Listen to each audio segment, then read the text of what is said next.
কবিতা ২৫-এর আলো।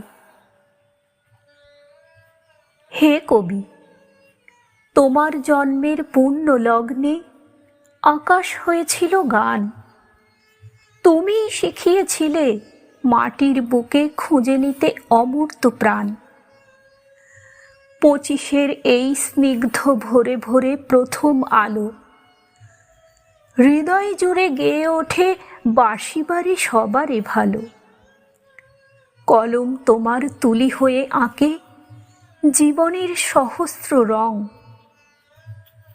কখনো বিরহীর সুর, কখনো বা ঝঙ্কৃত আনন্দের ঢং। রক্তকরবী থেকে গীতাঞ্জলি যা কিছু দিয়েছ দান, বাঙালির প্রতিটি নিঃশ্বাসে তুমিই চিরম্লান। আবার আসুক সেই বৈশাখ, আবার জাগুক গান। তোমার আলোয় দূর হোক মনের যত পিছু টান। প্রণাম জানাই চরণে তোমার, হে চিরনূতনের কবি। তুমি আমাদের অন্ধকার রাতের শেষে ভোরের উজ্জ্বল রবি।